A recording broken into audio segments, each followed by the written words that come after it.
This is Co-op Chronicles, episode 78.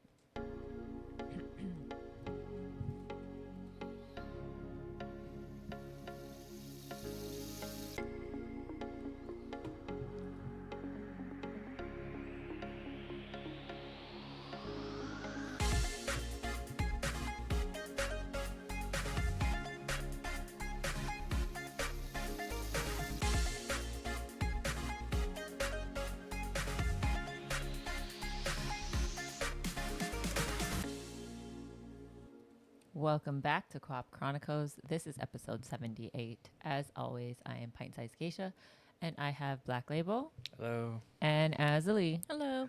And today's episode is about The Covina Christmas Massacre, the Santa suit killer. Christmas Massacre. And Yami Boy is all over Azzilee's feet again. He Look must at be him. so stinky. I just came home from... I don't even From think work. it's that. It's just every time you come here, he's just like obsessed with your feet. Look at him. All right. Well, how you guys doing? Good. Good. Yeah. Awesome. Yeah. All righty. Nothing new. Nothing new. Nothing new. All right. I mean, that's good. Yeah. Yeah. No PSA. Not that I can think of. Okay. I think I did a PSA because we recorded on a Tuesday, so my PSA was on Tuesday. True. Yeah. So we're gonna be talking about the Covina Massacre. It's Christmas season, so we It's talk about murder. Yeah. So Just kidding. if you guys don't want to listen about murder, go ahead and skip this one, But let's get into it. Where's it at? Okay, here we go. So Christmas Eve is supposed to be the safest night of the year, basically. It's warm, predictable, comforting. Even if your family is a little chaotic sometimes, like ours, got a lot of kids playing around, adults are just chilling, drinking, eating some food, playing board games.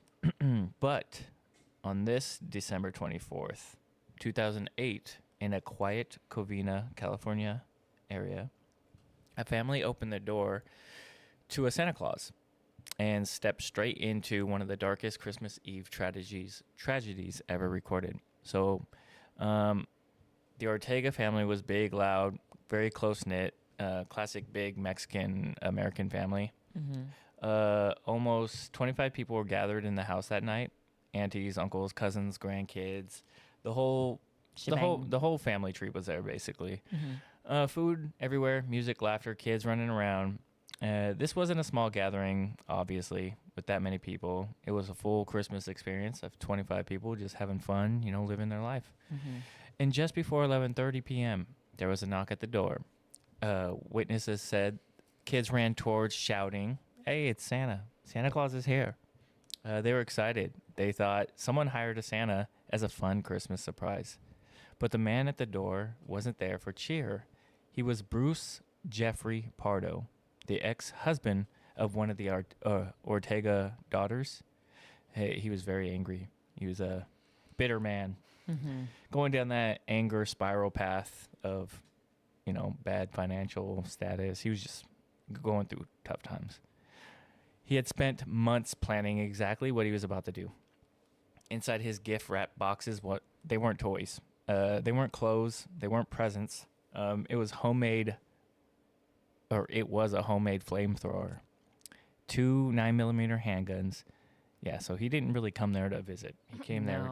Yeah, he came there to kill. Oh my goodness. Yeah. So the front door opened, and for a split second, everything looked normal. A man in a Santa suit, holding a big wrapped present, smiling. But before anyone could say anything, he raised the first handgun and fired. People were hit instantly. Others dropped to the floor. Chaos exploded inside the living room, and kids were screaming. Adults grabbed whoever they could and ran towards the kitchen, the hallway, anywhere that he wasn't. The attack lasted seconds, basically. But what happened next was even worse. So when he set down the presents, he opened it, and he pulled out the flamethrower. He built this thing in his garage. Oh goodness. Yeah. So he basically sprayed the entire room with gasoline and a flammable chemical mixture meant to ignite instantly. So within seconds, the house was on fire. And it wasn't just burning, like the house was melting. Yeah. The flames were so intense that investigators later said that parts of the home actually liquefied. So imagine that for a moment. You know, Christmas lights are hanging on the walls. Mm-hmm. The entire house is just melting around you. Mm-hmm. Geisha, Yeah. let me ask you something. Yeah. All right, can you even imagine being in the middle of a Christmas party with your whole family and something dramatic and chaotic like that happens? No, I can't. That's insane. It's terrifying. This person is insane. Yeah. Like, oh my goodness. And you know that kids are there too? Mm-hmm. Yeah. Yeah, that's what. Yeah, so Azzilee, imagine being a kid in that house. Yeah. You know? Dude, I know. Why did he? Running- I get being mad at the ex-wife, but like Yeah. the whole family. Yeah, the kids just running towards you like, oh, it's Santa Claus. I don't Yeah. get the animosity. Yeah, I don't I understand, don't understand it either. Yeah, it wasn't random. It wasn't chaos. This dude actually planned everything. Mm-hmm. The disguise, created a flamethrower, the timing, the weapons, the escape. Yeah, the moment. Yeah, it was rough. No wonder she divorced him. Yeah, Yeah. yeah. Imagine he's just in his garage building this thing like for weeks. You psycho. Mm-hmm, mm-hmm. Yeah, if you guys have any questions, feel free to jump in the middle and interrupt me, ladies. For sure. So a little backstory on who this guy is, okay? Bruce Jeffrey Pardo. He was 45 years old. He worked as an engineer. He was educated. He had friends who described him as quiet but normal. And to me, when I hear quiet but normal, that's kind of sketchy in the first place. Anybody that's Red flag. yeah. That's a red flag. He had a clean record, no history of violence, just a guy going through life, you know. There was obviously cracks in his story. They weren't deep cracks, but he just had a few things. He went through the divorce with Sylvia Ortega, one of the daughters. Yeah, so it wasn't just emotional. It was like expensive. It kind of humiliated him, full of accusations on both sides during this divorce. So it was rough. And obviously, with divorce, lawyers, money problems start stacking up. He lost his job. He was forced to pay spousal support, and he didn't want to pay it. He was angry. He was embarrassed. And for some people that don't know what spousal support is, it's when you get a divorce, you have to pay her. Yeah, you got to pay your ex Yeah, money. your ex money monthly Yep. because they can't It's like live. alimony. Yeah, it's kind of weird. Yeah. One of my coworkers explained it to me because he had to do it. And he talked about how rough it was.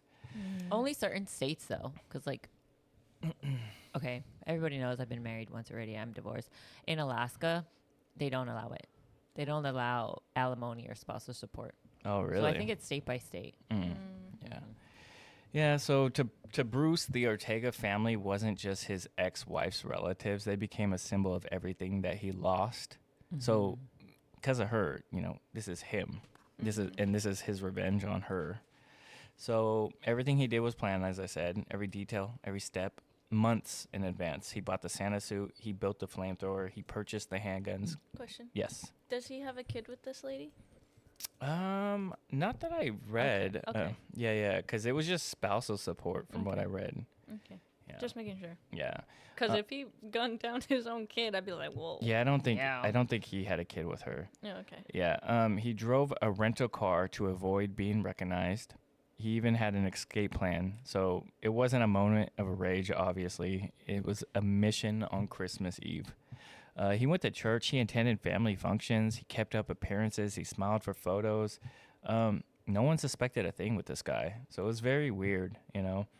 I feel like, doesn't this kind of freak you out that he was able to stay calm before this whole thing, even though he planned it for months? Yeah. Like, kept up the charade of, I'm a normal guy. He went to work. He I went don't to think church. it's odd. I No? think a lot of crazy psychos Yeah, are the exact same way. They're like very methodical in their that's true. planning. So Narcissistic. they're like gotta act normal. Yeah. They do that. That's the thing they do. That's crazy, though. Yeah. Like, yeah. Like, who goes to church? Yeah, and does that. Yeah, kind of like piggybacking with Azzilee. Like, think about the many people he interacted with every day. Works, stores, online, and nobody knew what was going on in this guy's head.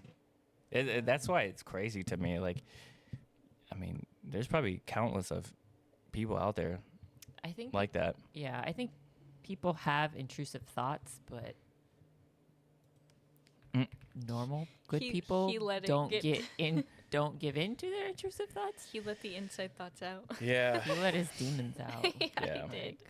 You got to keep those in check. Do you think that like people underestimate how dangerous like the quiet resentment can be? Yeah. Like when it actually builds up for years. 100%. Yeah. For sure. Because I just mean, imagine yeah. like people who get burned every day and they just like let it fester on the inside. I'd be upset. Yeah. I vent. That's why I call people to vent. He probably didn't have anyone to vent to. Yeah. Hence why he's probably crazy. Yeah. So on to the next. So as I was saying, he was planning this thing for months, like very, very quiet preparation in a way. You know, most acts of violence they kind of happen in the heat of the moment. If you guys watch or research or just look at any documentary, they always talk about most of the things are in the heat of the moment. You know, when they fight, argue, something happens and somebody snaps. What do they call it on CSI? A crime of opportunity. Yeah. Yeah. So, okay. Thanks. I'm just saying that's what they call it on CSI when it just happens. It's a crime of opportunity. You have an opportunity and you did it. Yeah.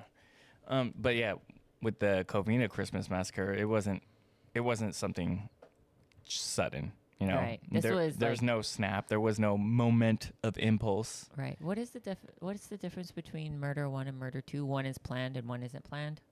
You guys are the experts on that crazy stuff. I think it's 2 that's not planned. What? I'm gonna Google. I'm gonna get. You're gonna. Yeah, I'm gonna Google what's the difference in murder. Yeah. Yeah. Oh, so he to answer your question earlier about the daughter thing, Sylvia Ortega, that she had a daughter from a previous relationship, so it wasn't his. Okay, he just. And he didn't was care apparently close to his stepdaughter too, and she was only 5 years old. Oh, my goodness. God. Yeah. I hope that she made it. Okay, murder 1 is where it's planned. Murder 2 is when it's not planned. Yeah. So this is 1. Yeah, it's kind of crazy. So as I was saying, he spent months turning anger into calculation, turning bitterness into blueprints, and turning resentment into weapons. So this wasn't chaos again. This was engineered. A man using his skills that he has to destroy, this family. So investigators discovered that Bruce began planning the attack long before Christmas, long before the divorce was finalized. So he started. Pieces of the puzzle included buying a custom-made Santa suit, visiting gun ranges to practice. So he was actually trying to learn, He slowly purchased 4 handguns over the span of months, which to me is a fucking red flag. I mean, I don't understand the whole gun laws, but if you buy like 4 handguns in a month or span of months, isn't that kind of weird? Unless, I guess, you're a collector. I don't know. But that is kind of a red flag. Yeah. And building homemade flamethrower using parts from multiple suppliers, acquiring a tank of highly flammable racing fuel, renting a car under someone else's name. I feel like at some point this guy has to be popping up on, what do they call it? The FBI list, you know what I mean? Yeah. Like, it's crazy. So none of this, again, was random. He didn't rush. He didn't second guess anything. He gathered everything piece by piece, basically as if he was assembling a Christmas present. And what makes this even darker is how normal he acted during all this. He still interacted with the neighbors. He still paid the bills. He still visited friends. And he still showed up to events as if he was living a double life. An ordinary man outside, a mass attacker on the inside. I feel like, I don't know, doesn't this kind of disturb you how someone could stay so calm while they're planning this? Yes. I mean, in this sort of violence, like, that's kind of, I don't know. Some people just lack empathy. That's Yeah. true. Or I mean, conscious. I feel like that's the Yeah. only person that could do something like this. Yeah. He probably was just so distraught that he was like, I lost everything already. It doesn't matter. Yeah, I don't care what happens to me. But he still paid his bills. Shit. If I Yeah. didn't care, I'd be like, fuck your bills. I mean, he didn't care at the end because he still murdered a bunch of people. Yeah. Well, I'm saying, like, if he didn't care about his life, his own life, Yeah. Well, it's all part of the act, Yeah, that's Play that normalcy of real life and then go and commit an act of murder. Yeah, so this level of commitment obviously was a mission. It wasn't like a crime. Like, this guy, it was a big deal. He didn't want to scare them. He wanted to just wipe out the whole Ortega family. So again, he put on the Santa suit not as a disguise, but a final piece of his performance in a way. And everything he needed was finished, tested, and ready by Christmas Eve. Like, everything was good to go. So that night he chose intentionally, the night he knew the entire family would be together. And so that was the night he was going to erase them all. So the hours before the tragedy are always like the hardest to look at, because everything always feels normal until it's not. So the people are cooking, the kids are playing, the lights are on, music is going on, everybody's dancing. Life is lifing. It's happening, you know? And no one realizes that they're living their final quiet moments before everything is gone. So, again, December 24th, 2008. A normal Christmas Eve, a normal Christmas Eve. A family gathering, laughter, food, joy, warmth, kids playing, tradition, all the good things that make holidays feel safe. Meanwhile, a few miles away, Bruce Pardo was putting on the Santa suit for the last time. For murder. Christmas Eve at the Ortega house was always huge. If you were a family, you showed up. If you're extended family, you showed up. If you were someone that was dating somebody or a friend or a neighbor, you showed up. Like, that was the type of holiday it was. Bunch of food, dancing, noise, presents. Adults were talking, joking, catching up. Kids were running around the house playing with new toys. And people were taking photos, pouring drinks, and just telling stories. There was no tension, babe. None at all. No fear. Happy. Yeah. No fear, nothing. It was Christmas. And Christmas is coming up, everybody. Yep, Christmas is coming up. So, again, as the family was settling in for the night, you know, Bruce was alone, dressing up while everybody's having fun. He put on his red pants, you know, the jacket, the gloves. The Santa suit. Yeah, the boots, the mask, the beard, everything. He was Santa. He filled his pockets of Santa suit, or of his Santa suit, not with candy, but with ammunition. He strapped a belt containing over $17,000 in cash, folded and hidden just in case he needed it while he was escaping. So he had a lot of money ready. He's on his way to, well, this is in California, right? Yep, Covina. Maybe he was trying to go to Mexico afterwards. He placed 2 handguns in holsters under his coat. Then he lifted up the massive gift wrap present again, the flamethrower. Neighbors saw him leaving his house that night and thought nothing of it. They're like, oh, he's wearing his Santa suit. He's going to go celebrate and do something good for the kids, you know? Yeah. It's adorable. It's wholesome. You know, it's normal. So he drove the rental car slowly, calmly towards Covina, towards the Ortega house. No rage, no panic, no hesitation. He was just locked in. Yeah, I don't know, man. That level of normalcy makes this even more disturbing because when he knocked on that door, Bruce blended into the holiday spirit so perfectly that nobody saw him coming. And so this is where we talk about the final hours of the Ortega family. Yeah. I don't understand how, because I'm coming from a sane mind. I Mm-hmm. don't get how people just decide one day, like, I'm going to murder an entire family. Yeah. How does that happen? Like, how far gone are you mentally already to, like, just snap like that? Yeah. It's like almost like as if you have nothing to go back to. I need to watch documentaries on Like the psyche of people do this stuff. Yeah, why killers just snap. Do you think that the fact that it was Christmas made everybody drop their guards? Maybe. Probably. Like if it was Santa, because like, you know, there's a fucking Santa Claus coming to your house. What year was this again? 2008.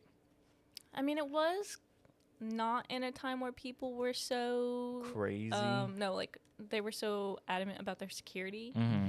So maybe the family was just like, somebody maybe, else got this one guy. of the adults probably did this. If it was nowadays, like imagine Like, if it who came are to your you? guys' house, Yeah. you'd be like, whoa, I'd whoa, be like, whoa, who the hell are you? don't open that door. Yeah, we don't know this guy. We didn't. Why is there a Santa Claus standing at our door? Yeah. So I'll of probably, the times, yes, and because it was the holiday spirit.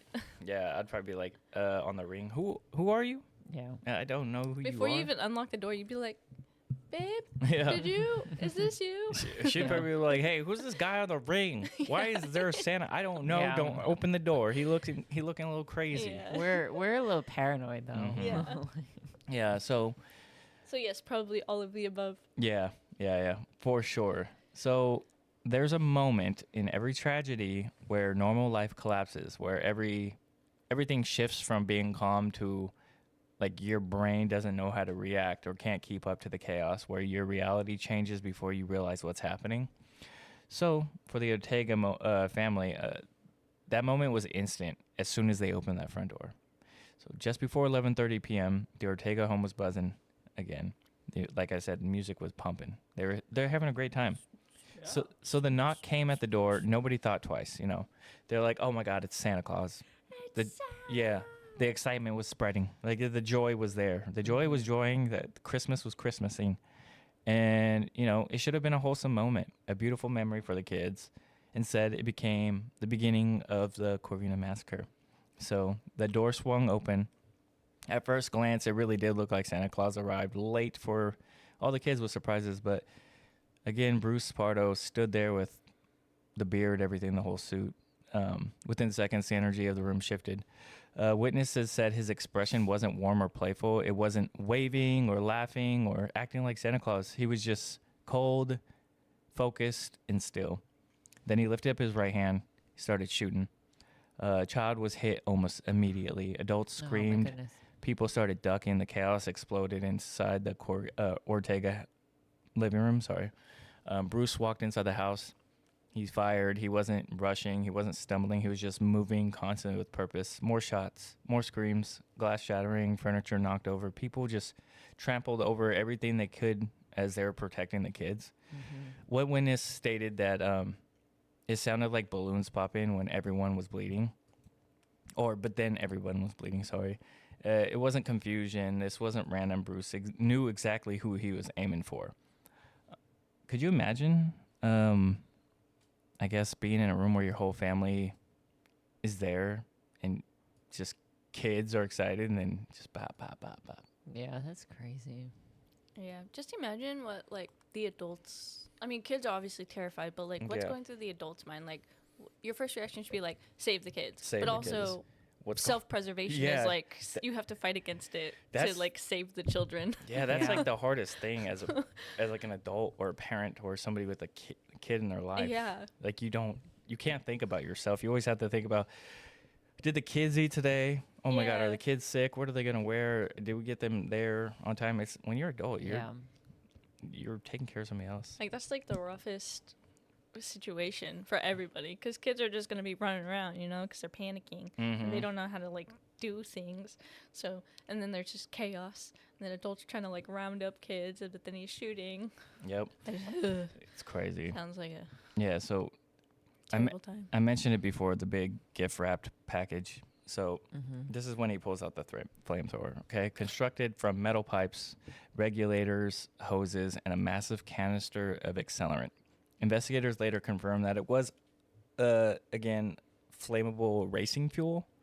I don't know how you get racing fuel, but it wasn't regular gasoline.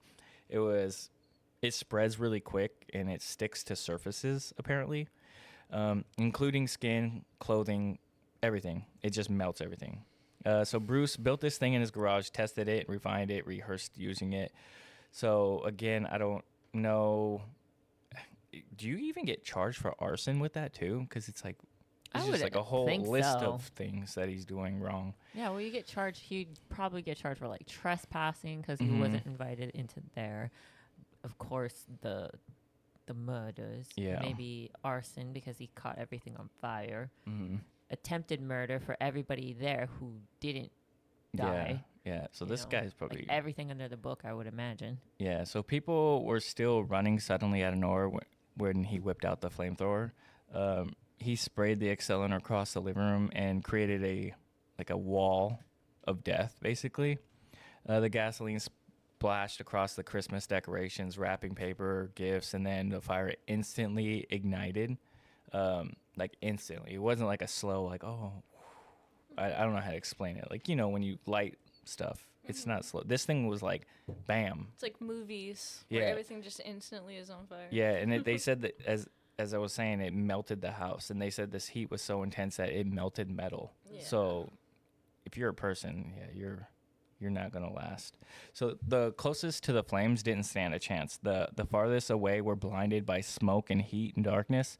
The kids were screaming. The adults were trying to break windows, and people were crawling on the floor trying to breathe because obviously you can't breathe the smoke in. It was hell inside this house, literally. The fire grew so violently that the parts of the house collapsed within minutes. Emergency calls poured in, but by the time the firefighters arrived, the scene was so intense that they couldn't even enter the front door. They had to fight the blazes outside just to contain it. So it was mass destruction. Yeah, I don't know. Did he survive? I hope not. I will get there. Okay. But do you think that the fire was, I don't know. What do you think would scare people the most? Is that the gunshots or like the fire that left no escape? Like I feel like you're scared at both. I don't know. I feel like the fire for me.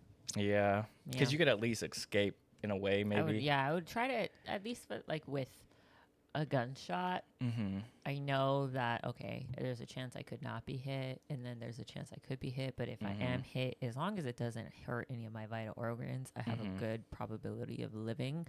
But like if there's a fire and I can't breathe and I can't find a way out, I'm doomed. I lost hope. You know. Yeah, it's actually awful, and I think only 10 people died in this. Or something, and That's still a lot. 3 people were injured. I don't think he survived, but we'll, like I said, we'll get into that. Okay, I'll be surprised. More than 3 is a serial killer. I'm just saying. Well, isn't that separate things though? You can't say like. Oh, that's true. I don't know. Like, yeah, you can't say, oh, you did a mass this, so you're that. I don't know. Yeah, I don't know. So the Ortega family thing, it had 25 people that night. That's half. Yeah, it's almost half. Yeah. One of the most heartbreaking survival stories that came from an 8-year-old. So, and this was the 8-year-old that opened the door to Santa. Oh. So she was shot in the face. Very awful injury. 8 years old. 8 years old. Younger than our youngest. Yeah. But she survived. Like, she fell to the floor instantly, and adults pulled her away from the flames. Other survivors escaped through the broken windows, crawling on their hands and knees to stay alive under the smoke.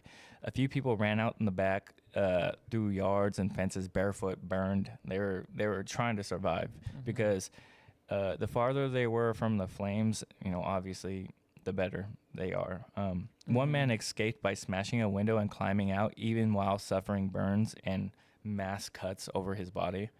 Another survivor told investigators that she could feel the fire behind her as she crawled. The heat was so intense that her hair was singed from just proximity of the fire, not even being in the fire. Everyone inside was fighting to breathe, fighting to move, fighting to stay conscious, and basically fighting to save the kids, So it was a battle just to make it through the next 5 seconds. Bringing up the kid thing. Can you imagine the heartache, or imagine trying to save a kid while this happens, or seeing a little kid just get hurt like that? It's devastating. It's devastating. Like, I don't know. Think about the instinct it takes to crawl towards a window while all that's happening. I guess that's when your survival instincts kick in and your motor is just like, okay, I need to survive, like you were saying. Yeah. Like I don't know. It's rough. Yeah. It's probably harder because kids don't know what's happening enough, so they're going to do everything in their power to just get away. And so you're like fighting to hold them, to get them to safety, because they don't know what's happening. Yeah, they're probably freaking out. Yeah, so it's just like there's so much going on. Yeah. So a little bit of the aftermath inside of this inferno is that when the flames finally tore through the roof? It lit up the Covina sky that the first emergency crews were already racing towards the scene, but nothing could have prepared them from what they were about to walk into. So the firefighters that responded to the burning homes all the time, they see all this stuff all the time. They see tragedy, they see loss, they see chaos, they see fires. But this was different for them. A lot of them didn't know what to do because even when they reached the driveway, it was already gone, basically. So the Ortega house, it was a 2-story house full of people, like 2 stories. So could you imagine the people upstairs? The heat was so extreme that it was radiating across the street. So the neighbors were feeling all that heat. Oh, jeez. The flames were blasting out every single window. The structure was partially collapsed. Smoke was visible from blocks away. The family Christmas tree had become a torch. It wasn't a happy holiday, obviously. Yeah. They couldn't even enter the house at first. The fire was so violent, too hot, too unstable, so they had to fight the flames outside just to prevent the inferno from spreading to the other houses around them. It took hours just before they could even get inside. So hours before they could even understand what even happened. Because, they don't even know this guy's going in there shooting people. Yeah.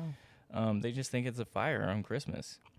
So when the investigators and the firefighters finally walked through what was left of the house, the entire structure was blackened in a skeleton, basically. Mm-hmm. Furniture was unrecognizable. The walls were melted. Metal fixtures were warped. The roof had collapsed in multiple places.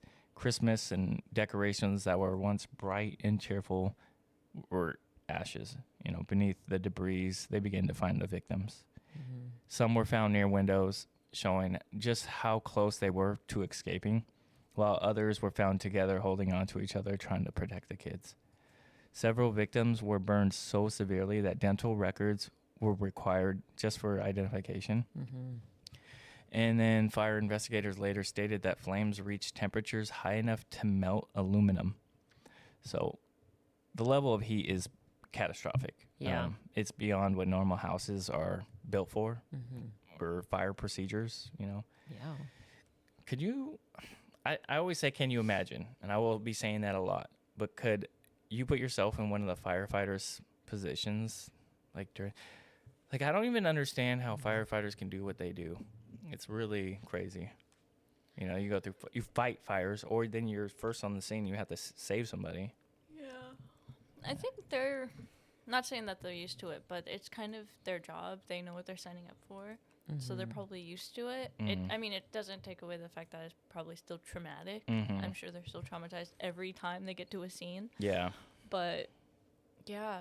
Especially, it's not just a normal fire. It's like a murder site. Yeah. That's a hot freaking fire. I feel like firefighters... At some point, though, firefighters just have to let it burn. Yeah. You just have to contain it. Yeah, you just have to protect what you can. Right, but what was I going to say? I was going to say, I feel like normal house fires and normal fires don't reach a temperature that high. That one case, just because of the fuel, is extremely high and maybe not normal. Probably. It probably was harder to put out, if anything. Yeah, exactly, right? Especially if it's a chemical, what did you say? It was racing fuel? How do you even put that out? It says, what I say, it was hot enough to melt aluminum. Yeah. So it says the melting point of aluminum is 1,221 degrees. Yeah, that's pretty freaking That's hot. crazy. Yeah. Yeah, at that point, they're just containing it. They're not putting nothing out. Yeah. But yeah, as the firefighters were going through all these debris, they realized something else, that this guy wasn't even there. He wasn't even among the victims, which means he obviously was still out there. Oh, my goodness. Yeah, so that's when the manhunt starts to begin. The moment that firefighters confirmed Bruce Pardo wasn't inside the Ortega house, the entire tone kind of changed that night. It was obviously a tragedy, but now there was an active threat. So a man in a Santa suit had massacred a family, set a whole house on fire, and then vanished in the night. So police just knew that Bruce wasn't dead. He was still armed. He was obviously dangerous, and he might not be done. For all you know, or for all they knew, is that he's on the hunt for other people or other members of the family. Mm-hmm. So the attacker was positively identified as Bruce Jeffrey Pardo. He fled the scene in a rented Dodge Caliber. He was armed with multiple handguns, had potentially planned a second attack or an escape strategy. He was trained as an engineer, meaning he knew how to build devices and weapons and stuff like that. And he was deeply motivated with revenge. So, yeah. They fanned out. Well, if he was an engineer, he probably had the resources to get that fuel. Mm-hmm. I thought he was just like a random person. Yeah, that makes more sense, actually, when you think about that and when you bring that up. He probably maybe has access to buildings or something that have use of it. Yeah, so the police fanned out across Covina and neighborhood cities. Duarte Sylmar and Glendale, all possible locations tied to him. His home, his car, hotels, hospitals, they checked everything to see where they might hole up on. But while officers raced around the county, they discovered something even more disturbing, that the flames caused by Bruce Santa's suit partially melted into his skin as he fled, meaning he was hurt. Like, so he was obviously suffering. So maybe he's at a hospital or something like that. So they found his rental car that night abandoned and still smoldering inside. Like, so that's how they knew his suit was melted. Since inside of the car was remnants of the Santa suit melted into the seats, along with ammunition that had exploded from the heat. So he was likely really hurt. Yeah. So it showed Bruce had tried to ignite the entire car, likely to destroy his gear and cover his checks. So police had two urgent questions now, like, where is this guy and what is he planning next? Yeah. So they began contacting his family, his older brother, his mom, his ex-in-laws, anyone he had reason to target. Helicopters were flying over the city. Police were going door to door to everybody's house, and they obviously had a team coordinated across every city line. So this wasn't a crazy passive search. This was a scramble to just prevent the next attack. Mm-hmm. He had multiple addresses written down, which is hard. Yeah. He had supplies for days. He had maps. He had cash strapped to his body. So he was ready to go whatever he had to do it. He wasn't unhinged. He wasn't improvising. He obviously, again, planned everything. Mm-hmm. So I don't know. I feel like this makes it a little scarier knowing that he obviously planned this, but he obviously had like a post plan or post escape attack plan. Right. Like he knew he was going to exceed. Yeah. I don't know. It's just kind of terrifying in a way. Mm-hmm. But the manhunt lasted hours. Leads kept shifting. Every officer knew that they were racing against time against somebody who already shown he was crazy and wanted to kill people. So the final stop when it came to Bruce's escape and his end. So after hours of searching through burned out debris, abandoned cars, and conflicting leads, investigators finally found a clue that would end the manhunt. So a silent house and a car parked outside. A man inside who wasn't answering the door. It wasn't the ending anyone expected, but it was the ending of Bruce Pardo. He unalived himself. And it brought a chilling close one to the most violent holidays tragedies in California history. So police eventually traced Bruce to, I don't know if I'm pronouncing this right, Sylmar, California, mm-hmm. at the home of his brother, Brad Pardo. So Brad wasn't even home that night, but Bruce was. Detectives discovered that after leaving the burning Ortega house, Bruce drove more than 25 miles north through the valley.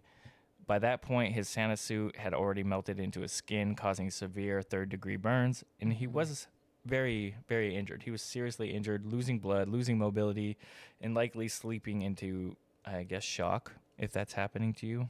Yeah, your body can go in shock. Yeah. Mm-hmm. So the rented Dodge Caliber he used to flee the scene was found at an abandoned on the street. Inside of this car mm-hmm. was the melted Santa suit, mm-hmm.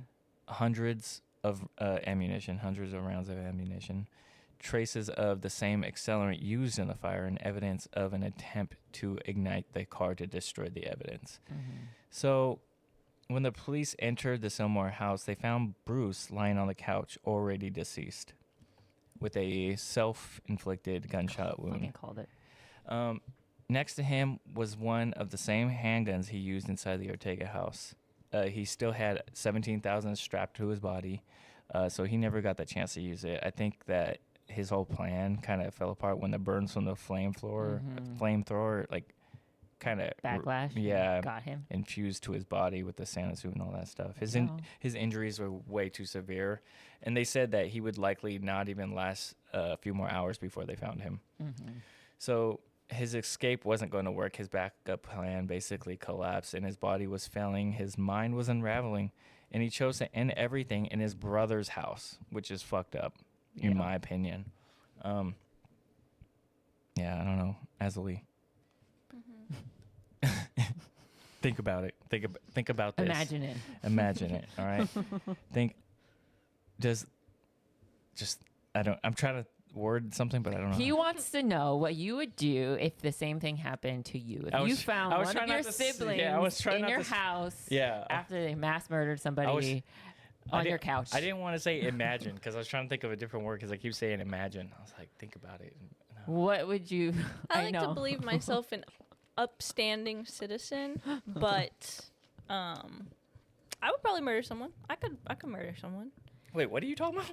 What are you talking about? If somebody... No, we're saying what would you do if you found one of your siblings in your house dead? Yeah, if I found one of my siblings dead in the house, I would find the person who killed them and kill them. No. But he was the one that did it. Yeah. So what if you found out that your brother did all this stuff or your sister did all this stuff? Oh, I'm turning your ass in. Yeah, okay. Because you're going off the rail right now. Like, what are you talking about? Like, when are you going to kill someone? Like, he caught himself on fire and then he died.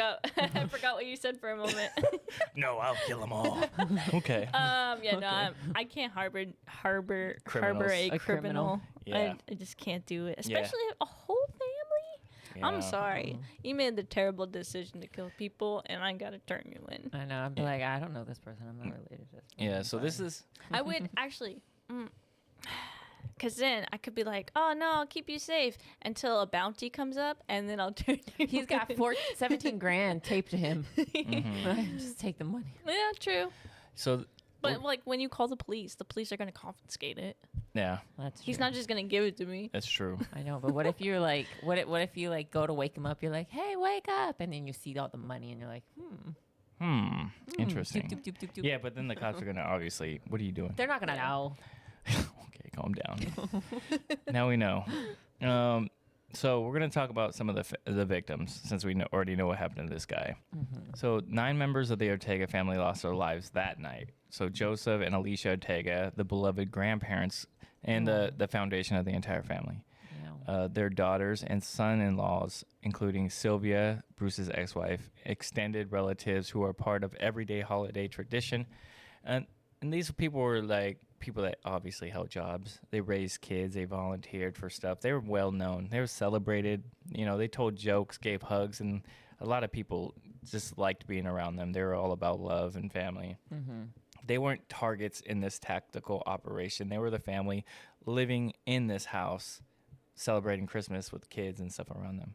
Can you imagine being a part of the family and like, oh yeah, we're gonna go over to this house for Christmas. Oh, but you know what? Something came up. We're not gonna go anymore. Oh. And being like those type of relatives are like, holy shit. That could have been us. Yeah. Yeah. I always wondered, like, when you see like things and they're like, well, this person was supposed to go there, but they didn't. Yeah. Could they have stopped it, or would they have been a part of it? You know what I mean? Yeah. So friends described all these victims as generous.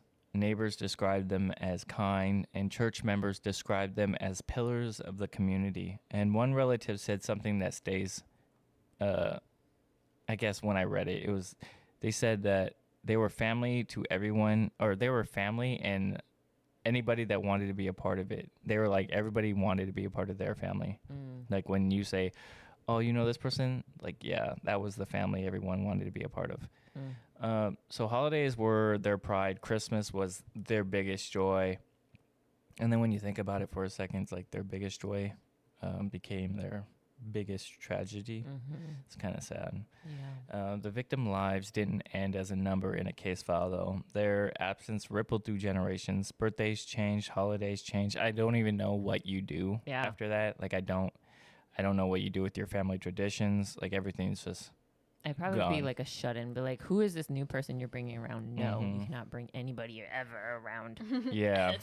Ever.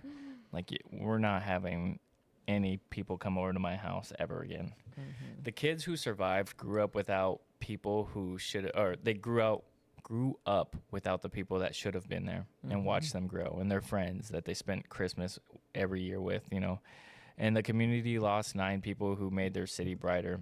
Remembering them is the most important part of telling this story. Mm-hmm. It's the reminder that tragedy didn't happen because of who they were, but it's the world that we live in. So it's kind of devastating when you think about it. Yeah. It's very devastating. Do you think, as we were talking about, how do you recover from that? Do you think communities can fully recover, or no? Probably never, huh? I feel like the community could, like, I hate to say it, but I feel like the community might, after a certain time and after certain generations, it might be lost, right? Mm-hmm. The story, over time. However, I don't think the family will hold on to this forever. Yeah, the family will pass it down and pass it down and pass it down to generations and generations and generations, like a stain on the bloodline. Well, I mean, we know about this. That's true. And it's years later. That's true. I guess it just depends on the severity of the incident. Mm-hmm. Yeah. Because if it was just like a normal arson and a couple people passed, it wouldn't be that big or well known. But because it was such a devastating event, that's why it's like so well known. Yeah. So we're going to talk about the psychology behind the attack. So like why he did it.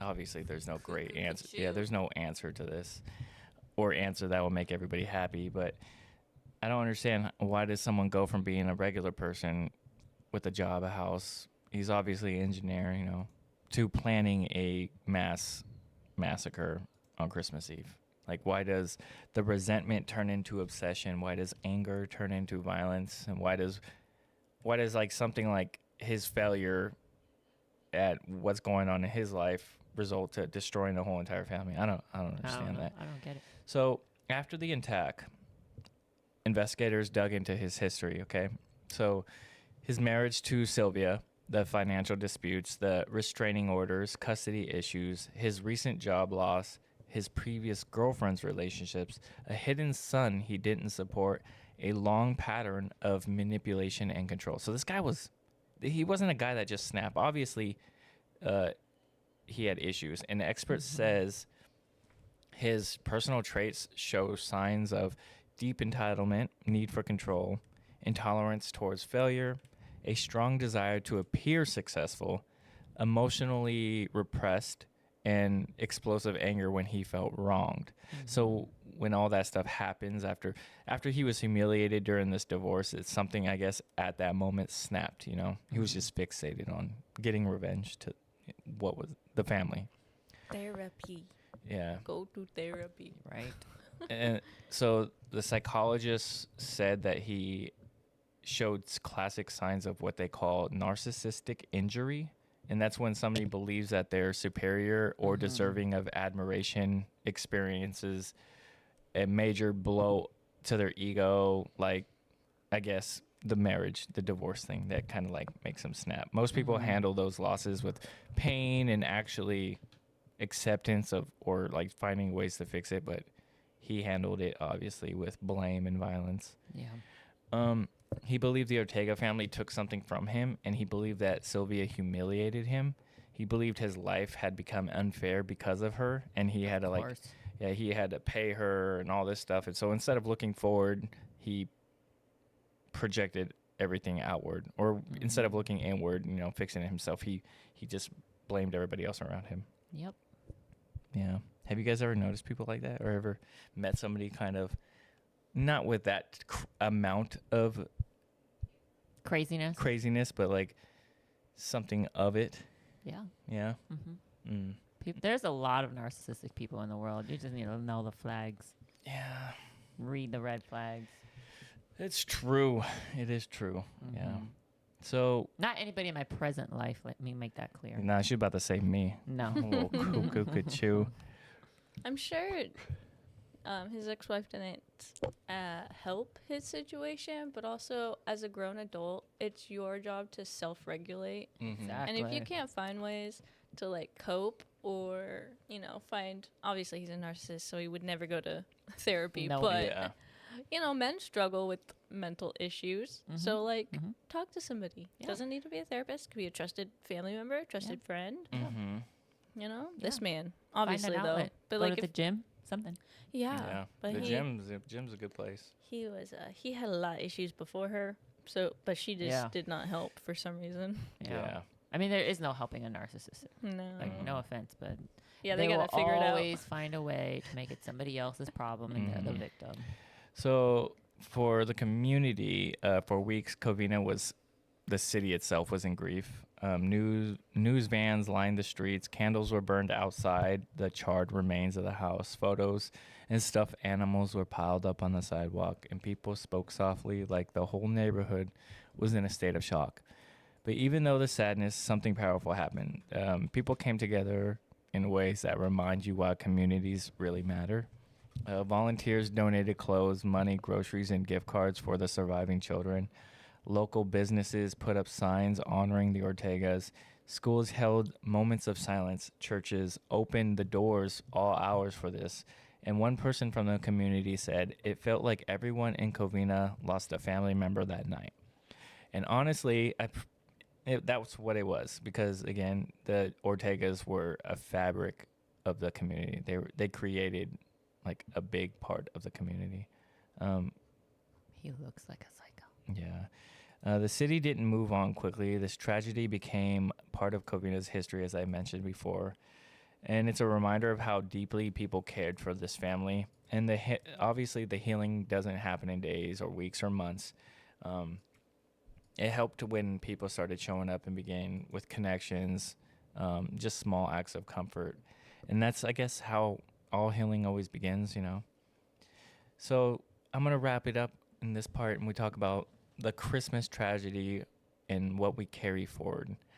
So every time we talk about some crazy stuff, or every episode we do eventually reaches the point of what happens, or the history stops being about details or timelines or the evidence, and it becomes about the meaning of what really happened. And obviously what really happened was a terrible tragedy. Because when something this horrific happens on a holiday built on joy, it changes the way people look at a season forever. And to be honest, there's a ton of horrible Christmas things that I read up on. This is just one of them. So Christmas Eve 2008 will always carry weight of what happened in the Covina. It also holds something just as important, that the love that the family shared for each other and the strength of that community, and the reminder that tragedy doesn't erase the goodness that came before it. So, I mean, obviously, you always talk about the suspects. You never really talk about the victims. And this final segment isn't about that shitty Bruce guy. It's about what we can learn from the Ortega family and what we carry forward when we close the book on this case. So, again, true crime stories often end with a sense of cold, you know, what is it called? A finale or finality or a finale? I don't know. It always ends like that. True crimes, true crimes often end with like a cold finale. You know, it's always like the killer's dead, the investigation is closed, we move on. Like, yeah, but it's kind of sad. You're looking at me like I'm. I don't know. Finality. Finality. That's the word. I don't know what you're trying to say, but what word do we say? I was like thinking fatality, finale. I thought you were thinking finale, and I was like, you keep saying finale. Is that what you mean? Finality. Let him go. Finality. That's the word I was looking for. Thank you. Just let him go. Thank you. Let him go. It's fine. Yeah. In the end, this wasn't just grief. It was rebuilding and remembering something. So. Just, I don't know. Be vigilant around Christmas time. Yeah, remember family and remember that family, and just keep traditions alive. Finality. Is it finality or finality? Finality. I say finality. Finality. Fidelity. Fidelity is a different cheating. word. Isn't that cheating? Infidelity. Oh, that's infidelity. What is fidelity? Then? Fidelity is a 401k. Yeah. Oh. Okay. I was gonna say mortgage broker. I don't know, but I had Fidelity at one point. Okay. All right. So again, this part of the story, it's not about the violence, not the crime, not the horror, but the family and the victims and remembering them.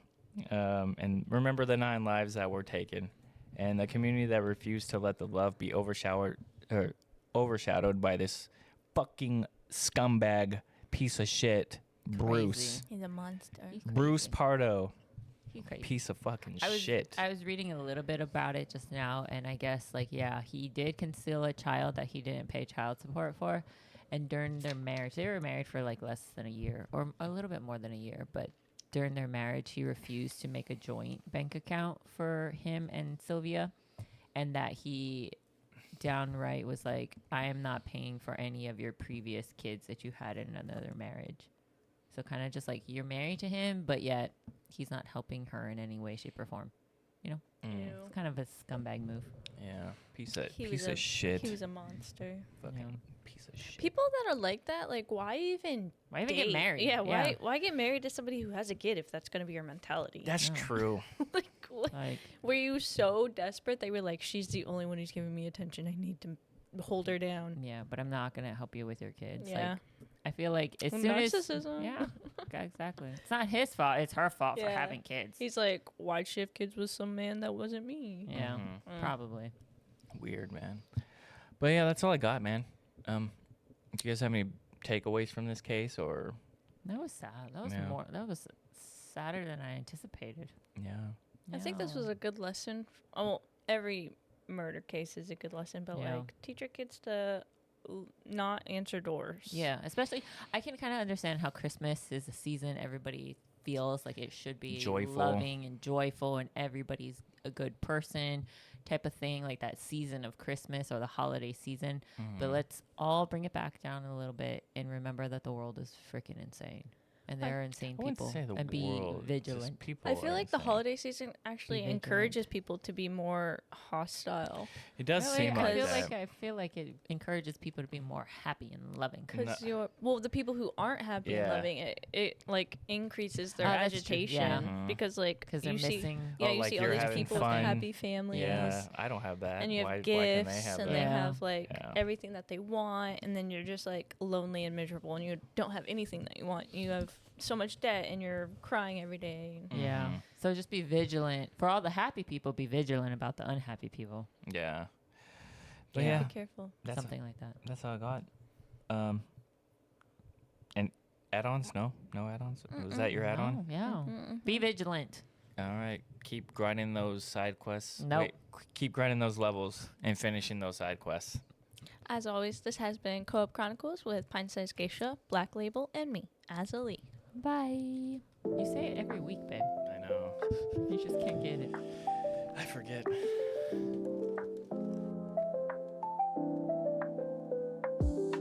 We gather round the mic,